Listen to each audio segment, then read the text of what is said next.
안녕하세요. 결혼한 지 7년 차의 30대 여성이에요. 하고 싶은 이야기가 있어서 이렇게 사연을 보내게 됐습니다.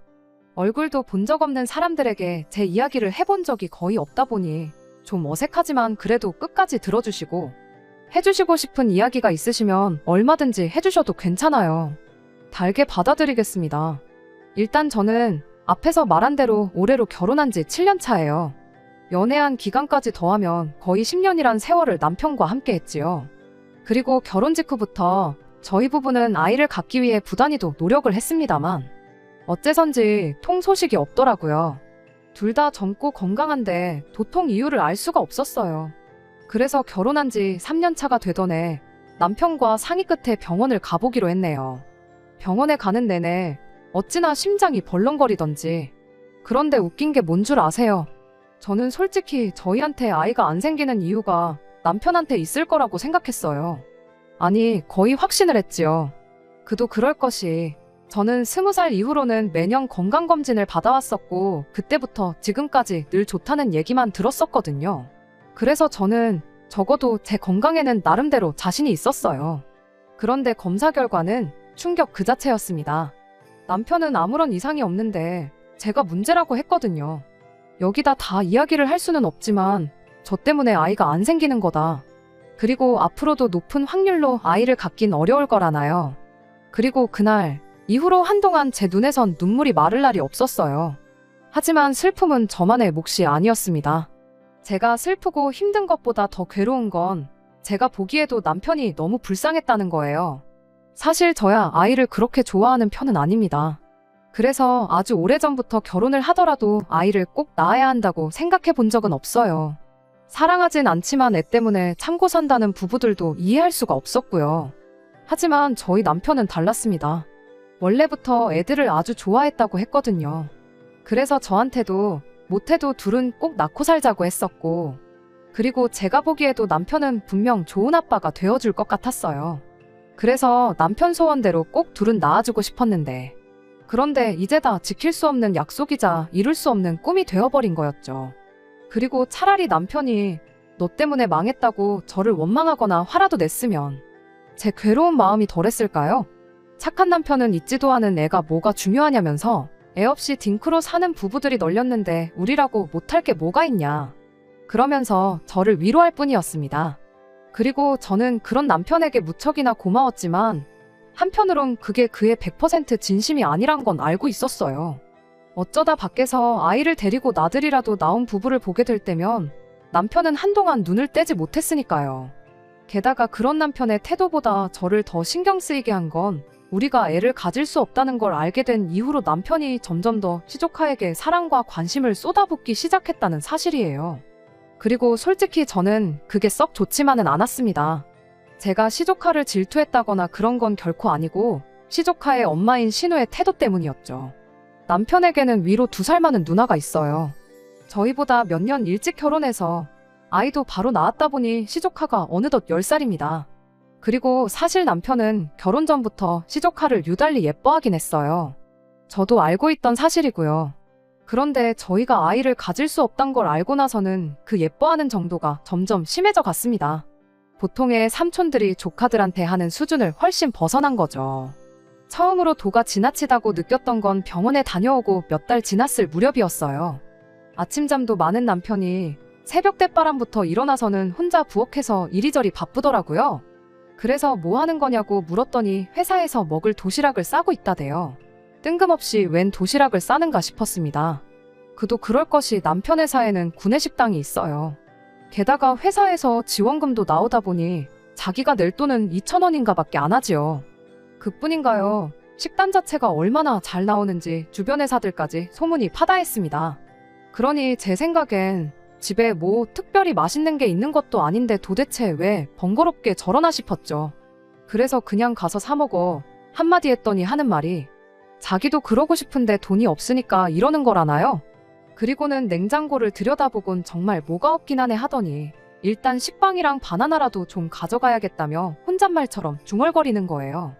그래서 제가 아니 2,000원도 없냐고 되물었어요. 그랬더니 정말 없답니다. 이번 달 용돈을 다 썼다면서요. 그리고 그 소리를 들으니 진짜 황당한 거예요. 참고로 저희 남편의 용돈은 달에 70만 원으로 제 주변 애엄마들 이야기를 들었을 때를 생각하면 결코 적은 액수가 아니었습니다. 게다가 술, 담배도 안 하지. 그렇다고 골프 같은 돈이 많이 드는 취미 생활을 하는 것도 아니지. 통신비며 주유비는 생활비에서 나가지. 그러니 70만 원을 도대체 다 어디다 썼길래 2천 원도 없다는 건가? 저로서는 도무지 납득할 수가 없었죠. 그래서 제가 농담처럼 혹시 여자라도 생겼냐고 그랬어요. 그렇지 않고서야 그 돈을 다 어디다 썼냐고요. 그랬더니 장난이라도 그런 소리는 하지 말라면서 정색을 하는데, 제가 정말이지 막 추궁을 하듯 물은 것도 아닌데 뭘 저렇게까지 정색을 하나 싶은 게, 그때부턴 이해가 안 가는 게 아니라 걱정만 되더라고요. 이 인간이 나 몰래 도박을 하나? 아니면 주식인가? 그리고 생각이 거기까지 뻗치니 혹시 나 몰래 대출을 받거나 그런 건 아니겠지. 정말이지 머리가 다 아파오더라니까요. 그래서 비록 제가 터치하지 않기로 한 남편의 용돈이긴 했어도 전후 상황은 알아야겠다 싶어서 남편을 거실로 불러냈습니다.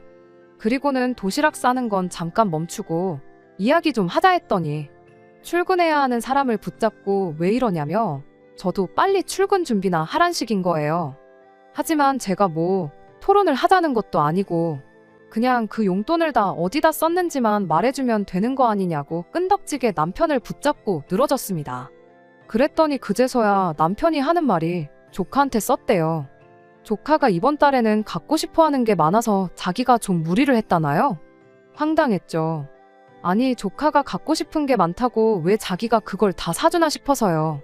하지만 더 저를 황당하게 한 건 그 이야기를 하는 남편의 태도였습니다. 담담하다기보다는 뭐랄까 너무 태연했거든요. 아무렇지도 않은 표정도 그렇고. 그러다 문득 그럼 혹시 이번 달만 그런 거냐 물었습니다.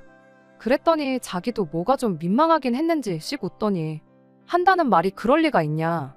정말 기가 막히더라고요. 그래서 아니 아무리 조카가 예뻐도 그렇지 매달 그 돈을 다 퍼준 게 말이 되냐며 언성을 좀 높였습니다. 그랬더니 남편이 좀 억울하단 표정으로 하는 말이 자기가 자기 용돈으로 알아서 한 건데 그렇다고 막말로 자기가 저한테 손을 벌리기라도 했냐 어쨌냐 하면서 저더러 그렇게 야박하게 굴지 말라는 거예요. 서운하다면서요. 그래서 남편한테 내가 더 서운하다 했습니다. 그리고 솔직히 그간엔 크게 신경 쓰진 않았었는데 남편이 저에게 해줬던 선물이라던가 저희 부모님께 드렸던 용돈이라던가 그런 것들이 머릿속을 스치면서 짜증이 확 올라오더라고요. 돈을 얼마나 썼는지로 따지는 게 치졸해 보일지도 모르지만 저나 저희 부모님이 남편한테는 시족하만도 못한가 싶었으니까요. 그리고 한편으론 신우도 참 어이가 없었어요. 아무리 지 자식한테 잘하니 좋아서 그랬다곤 쳐도 저희 남편이 자기한테는 동생이기도 하잖아요. 그러면 이렇게 안 해줘도 된다, 괜찮다 하고 거절할 만 하지 않나요? 하지만 거절하긴커녕 오히려 애가 이거 갖고 싶다더라 저거 갖고 싶다더라 해가며 알려왔다는 게, 저도 남동생이 있지만 저는 동생에게 하나라도 더 해주면 해줬지 뭔가 뜯어낸다는 건 상상해 본 적도 없었단 말이죠. 아무튼 제 생각엔 저희 남편이 본인 입으로 신우한테 더는 시조카한테 이거저거 못해준다 소리는 100% 못할 것 같았고 어쩔 수 없이 내가 나서야겠다 싶대요. 그래서 일단은 남편한테는 강하게 나갔습니다. 솔직히 마음 한켠에선 아침부터 하품쩍쩍해가며 도시락 싼다고 부산 떠는 남편이 안쓰럽기도 하고 그래서 그깟 점심값 몇 푼이나 한다고 가서 사 먹으라고 얼마라도 줄까 하는 생각도 있었지만 그랬다간 습관되지 싶어서 회사 나가서 밥을 빌어먹든 누가 먹다 남긴 걸 얻어먹든 알아서 하라고 했어요. 적어도 집에 있는 음식은 가져갈 생각은 꿈도 꾸지 말라고요. 그리고 신우한테 연락해서 주말에 다 같이 좀 만나게 약속 좀 잡으라니까. 남편이 자기가 나이가 몇 살인데 용돈 문제로 누나까지 불러내야 하냐면서 오히려 더 목소리를 높이더라고요. 그래서 당신 말 잘했다고, 당신 말대로 당신 나이가 몇 살인데 용돈도 규모 있게 못 쓰고 그걸 시조카한테 다 털어주고 왜 아침부터 거슬리게 궁상을 떨고 그러냐고 받아쳤습니다. 그리고는 내가 차라리 당신이 어디서 돈을 흘렸다고 하면 한 번의 실수니까 이해를 하고 넘어갔겠지만 지금까지 내내 이 모양이었다 생각하니 우라가 치민다고 했어요. 그리고는 혹시 지금도 내가 왜 화가 난 건지 이해가 안 되는 거면 오늘 한번 밥 쫄쫄 굶으면서 생각 좀 해보라고 했지요. 이게 쪽팔린 일인지 아닌지도 헷갈리면 주변에 한번 물어봐도 괜찮다면서요.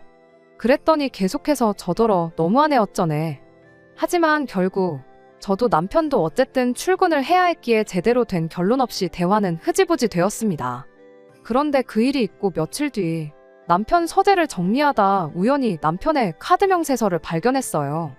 그러면서 세금 문제 때문에 어차피 연말에 다 필요하다며 이메일로 받던 걸 종이로 바꿨다고 한 게 문득 떠올랐지요.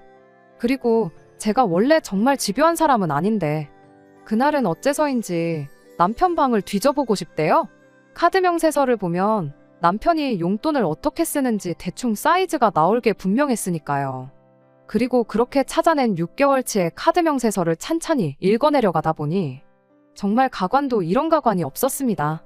고가의 타블렛부터 시작해서 몇십만 원짜리 게임기에 그뿐인가요? 키즈카페를 비롯한 애들 브랜드 매장까지.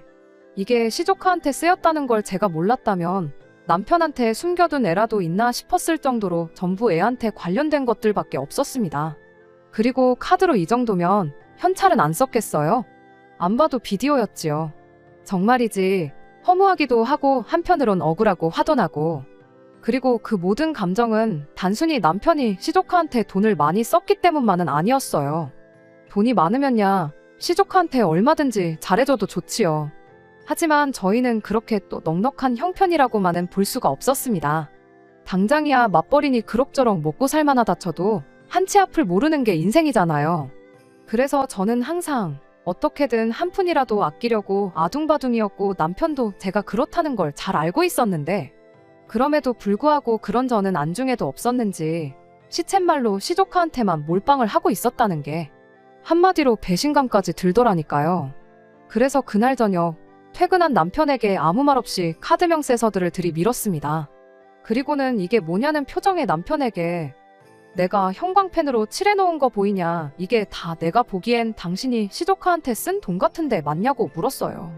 그랬더니 남편이 좀 당황한 얼굴로 저와 명세서를 몇 번이고 번갈아 보더니 약간은 자포자기한 듯이 그래서 지금 자기더러 어쩌라는 거냐대요. 그래서 지금 내 앞에서 신우한테 전화 걸라고 그래서 셋이 만날 자리 좀 만들라고 했지요. 그랬더니 또 그 소리냐면서 또 목청을 높이는 거예요. 그래서 이번엔 저도 지지 않고 같이 소리를 질렀습니다. 왜 못 만나게 하냐고. 남매가 나 빼놓고 무슨 작당모이라도 했냐고요.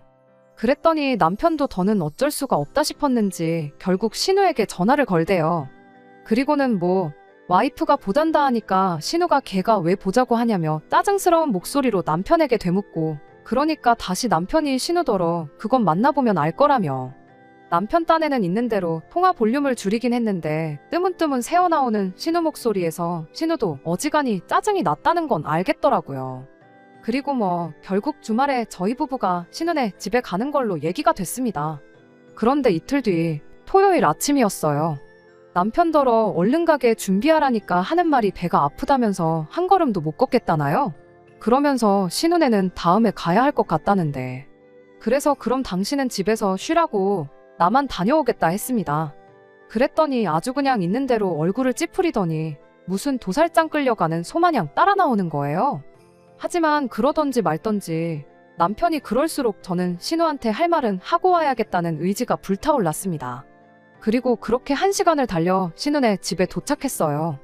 그런데 현관문을 열어주는 신우가 오느라 수고했다 뭐 이런 말은 고사하고 일단 짜증부터 내기 시작했습니다.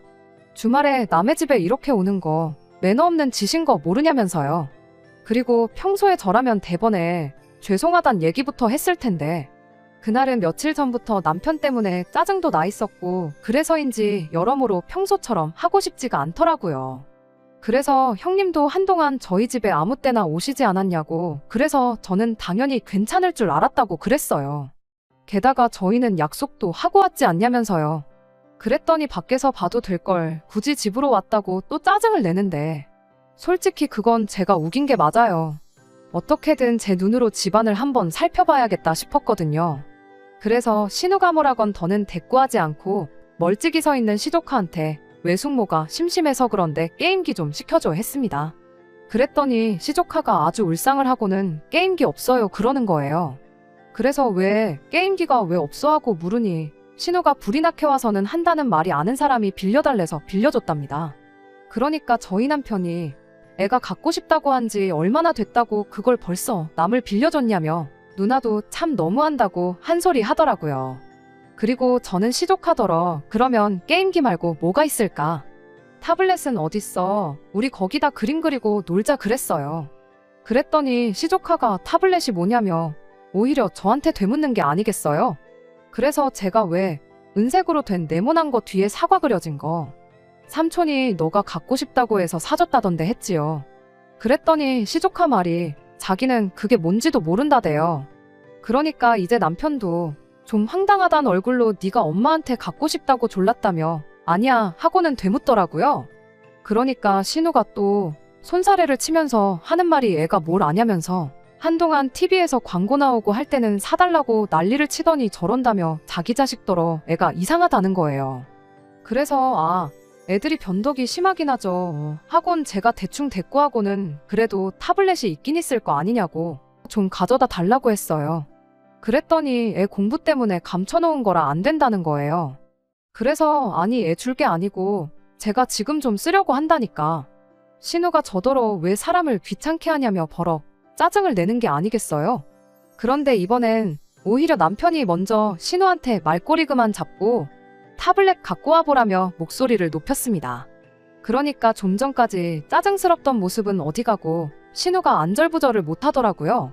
그리고는 결국 우여곡절 끝에 그간 남편이 시조카한테 사준 물건들 중 일부인 장난감 몇 개와 옷 몇 벌을 확인할 수 있었습니다. 정확히 표현하자면 그것들만 남아있어서 그것들만 확인할 수 있었죠. 그리고 그제서야 남편도 어느 정도 상황이 파악된 듯 했습니다. 신우한테 내가 사준 건 다 어쨌냐고 얘기나 한번 들어보자고 했으니까요. 그러자 신우가 하는 말이 니들은 애를 안 키워봐서 모르겠지만 애들이 원래 변덕이 죽을 듯하고 실증도 금방 느낀답니다. 그래서 애가 안 쓴다 싶으면 자기가 다 중고로 팔아서 없는 거라는 거예요. 그리고는 뭐 하는 말이 그까짓 거 중고로 팔면 얼마 나오지도 않는다면서 그나마도 생활비에 보탰었다고 그러니까 그러려니 하고 넘어가라나요? 뻔뻔한 신우의 태도에 제가 다 황당하더라고요. 게다가 남편을 살펴보니 남편도 화가 있는 대로 난 눈치였어요. 그도 그럴 것이 자기는 갖고 싶은 것도 못 사고 밥도 굶어가며 사준 것들인데 그걸 죄다 팔아치웠다고 하니 화가 안 난다면 그게 더 이상한 일이었지요. 남편은 긴 한숨을 내쉬더니 신우더러 생활비가 모자라면 차라리 빌려달라고 말을 하지 왜 애를 팔아서 그런 짓을 했냐고 물었습니다.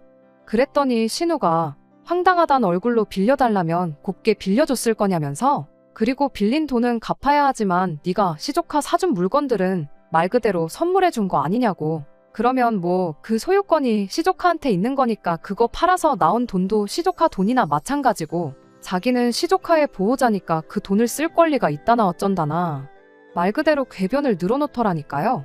그런데 사실 저희 신우가 처음부터 저렇진 않았어요. 제가 남편하고 결혼할 때만 하더라도 뭐 성격이 대단히 좋았다거나 그런 건 아니었지만 그래도 사람이 상종 못하겠다 싶을 만큼 뻔뻔하고 억지를 쓰는 그런 스타일은 아니었단 말이죠. 그런데 어쩌다 저렇게 된 건가 싶은 게 저희 남편이 당한 걸 생각하면 정말 얄밉고 분하면서도 한편으론 괜히 측은한 마음까지 들더라니까요. 그리고 얼마 후 어머님을 통해서 알게 된 건 심해부가 도박을 했답니다. 도박을 해서 뭘 얼마 잃은 수준이 아니라 여기저기 빚까지 내가면서 말 그대로 집 재산을 싹 다 말아먹은 모양이에요. 그러면서 어머님이 신우 상황이 그러하니 저더러 이번 한 번은 그냥 넘어가라고. 당신이 나중에 기회 봐서 잘 알아듣게 이야기하시겠다고요. 그래서 저도 마음 같아선 누나가 돼서는 동생 뜯어먹고 사는 게 할 짓이냐고 인생 똑바로 살라고 퍼붓고 싶었는데 꼭 참았습니다. 아예 두 번 다시 안 보고 살 거면 모를까. 그래도 어쨌든 가족이니까 제 나름대로 한 번의 기회는 줘보기로 한 거죠. 다만 남편한테는 단단히 일러뒀어요. 시조카를 예뻐하지 말라는 건 아니지만 뭐든지 적당히 도를 지나치지 말라고. 다른 사람들이 봤을 때 상식선에서 납득 가능한 수준으로만 했으면 좋겠다고요. 그랬더니 남편도 자기가 생각이 짧았다면서 미안하답니다. 자기도 자기 누나가 그럴 줄은 몰랐다면서 말이에요. 그리고는 뭐 이해해줘서 고맙다는데 솔직히 따지자면 이해를 했다기보단 이혼할 게 아닌 이상 뭐 언제까지 이 일로 서로 부딪히며 살 수는 없는 노릇이었으니까요. 그래서 그냥 이 정도 해뒀으면 충분하지 않을까 하고는 넘어가기로 한 거죠. 그리고 저희는 상의 끝에 제가 경제권을 다 갖기로 했습니다. 제가 남편더러 이번 일로 당신에 대한 신뢰를 전부 잃었으니 경제권을 저한테 이임하라고 했거든요. 그랬더니 남편도 순순히 알겠다고 하대요. 그래서 당장 용돈부터도 매달 초 목돈으로 주던 것을 매주 얼마씩 쪼개서 주는 걸로 바꿨어요. 아무튼 그렇게 상황이 일단락되는 동안 신우네랑도 더는 이렇다 할 교류는 없었습니다. 신우도 그렇고 심해부도 그렇고 여러 가지로 쪽팔려서 그랬는지 시댁에도 잘 안 온다고 하더라고요. 그러니 저희 부부랑은 더욱이 마주칠 일이 없었죠. 그리고 그렇게 한 2년쯤 지났을까 웬일로 신우한테 연락이 왔어요. 예전보다는 한층 밝아진 목소리로 그동안 잘 지냈냐고 묻는데 정말 우리 사이에 아무 일도 없었던 것처럼 얼마나 친했던 사이처럼 물어오니 제가 다 당황스럽더라니까요. 그래도 일단은 잘 지냈다고 형님도 잘 지내셨냐 물었습니다. 그랬더니 자기는 요즘 살만 난다대요. 빚도 다 갚고 여유가 생겼다면서. 그리고는 조만간 한번 다 같이 만났으면 좋겠다는 거예요. 자기네 애가 저희를 그렇게 보고 싶어 한다면서요. 그래서 알겠다고 했어요. 아닌 게 아니라 사실 저희 남편도 시조카가 어떻게 지내는지 늘 궁금해하고 보고 싶어 했었거든요. 그러니 뭐 언제까지 안 보고 살 게 아닌 이상 이젠 만나는 게 맞다는 생각이었죠. 그리고 그렇게 다시 어느 다른 가족들처럼 저희도 신은혜와 왕래를 시작했습니다. 시조카도 시조카지만 남편이 한층 밝아진 것 같아서 제가 다 좋더라고요. 그런데 올해 초쯤 신우가 한 가지 제안을 해왔습니다. 이제 곧 시부모님 칠순도 있고 그러니 걔를 하면 어떻겠냐는 거였죠. 사실 칠순뿐만이 아니라 두 분 다 나이가 있으시니 병원에 가실 일도 많아지실 거고, 그런데 그럴 때를 위해서 걔를 해놓으면 누가 돈을 낼 건지 서로 눈치 게임할 필요도 없다면서. 그리고 실은 자기가 예전부터 걔를 하자고 하고 싶었는데 그땐 자기가 형편이 안 돼서 말을 못했다며 이젠 할 수 있을 것 같으니 같이 하자 뭐 그렇게 이야기를 하대요. 그리고 신우 말을 들어보니 나름대로 일리가 있더라고요. 실제로 뭐 주변에서 이야기하기를 시부모님이 갑자기 쓰러지셔서 병원비로 얼마가 들었네. 여행을 보내드리느라 얼마가 깨졌네. 그런데 신우 말대로 걔만 제대로 해놓으면 그런 일이 있을 때 대처하기도 쉽겠다 싶었죠. 그래서 한 달에 10만 원씩 그렇게 걔를 시작했습니다. 다만 한 통장으로 묶지는 않고 신우네는 신우네대로 저희는 저희대로 따로 모으기로 했어요. 그런 식으로 하는 걔가 어딨나 싶으시겠지만 신우의 전적이 있다 보니 도저히 거기다 맡길 수는 없었으니까요. 게다가 신우는 신우대로 그래도 자기가 윗사람인데 자기가 관리하는 게 맞지 자기가 매달 저한테 이체를 하는 건 모양 빠져서 싫다는 식이었고, 그래서 뭐 그렇게 흔하지 않은 형태의 걔를 하게 됐네요. 그리고 여기까지는 사실 별 문제가 없었습니다. 그림이 이상할 뿐이었지 각자 알아서 매달 돈을 저축하는 개념이었으니 시부모님을 모시고 외식을 하러 가더라도 두 집이 딱 반씩 부담하면 됐으니까 깔끔하더라고요. 한마디로 서로 치졸한 모습을 보이지 않아도 돼서 좋았달까요? 그런데 결국 일이 터졌습니다. 그날도 시부모님을 모시고 교회에서 식사를 하고 있었는데 대뜸 신우가 올 연말에 온 가족이 다 같이 가까운 일본이라도 다녀오면 어떻겠냐고 하대요.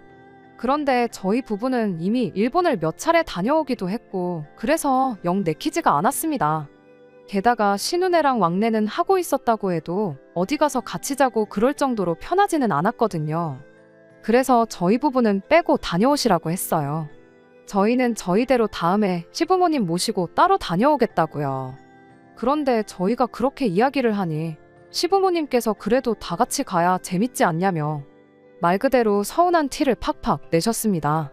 그리고는 이게 다 당신들이 자식 농사를 잘못 지어 그렇다며 왜 이렇게 우리 애들은 남매간에 우애가 없는지 모르겠다 하시는데 남편은 바닥만 보고 묵묵부답이지 신우는 신우대로 이게 다 자기 때문이라며 시부모님께 죄송하다 그러지. 그러니까 순식간에 제가 제일 나쁜 사람이 돼버렸더라고요. 그래서 결국 알겠다고 같이 가겠다고 했어요. 그리고는 마음을 고쳐먹었습니다. 어떻게 보면 또 이번 기회로 가족들 간에 더 끈끈해질 수도 있고, 뭐 어머님 아버님한테 효도한다 생각하면 그깟 며칠 참아보자면서요. 그런데 며칠 뒤 신우한테 연락이 왔습니다. 한껏 들뜬 목소리로 저희 귀찮을까봐 자기가 여행 계획을 짰다고요. 그래서 제가 혼자 하시느라 힘드셨겠다고 했더니 좀 힘들긴 했지만 괜찮다면서 아무 걱정 말고 자기만 믿고 따라오라대요. 그래서 저는 그래도 한번 다 같이 만나서 이야기는 나눠봤으면 좋겠다고 했습니다. 어딜 갈 건지 뭘 먹을 건지 그런 정보도 하나 없이 무슨 유치원생들 소풍 가는 것도 아니고 신우 뒤만 졸졸 쫓아다닐 수는 없다 싶었으니까요. 그랬더니 신우는 좀 전과는 달리 한껏 날카로워진 목소리로 정 그래야겠으면 알겠다고 하대요. 그런데 만날 시간은 안 되니까 전화로 얘기하자길래 그러자 하곤 남편까지 불러냈습니다.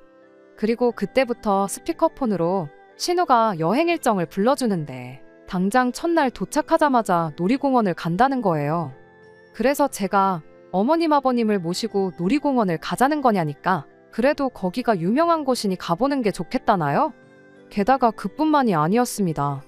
가자고 정한 식당들도 죄다 파스타에 햄버거에 제가 보기에는 절대로 어머님 아버님이 잘 드실 만한 메뉴들이 아니었지요.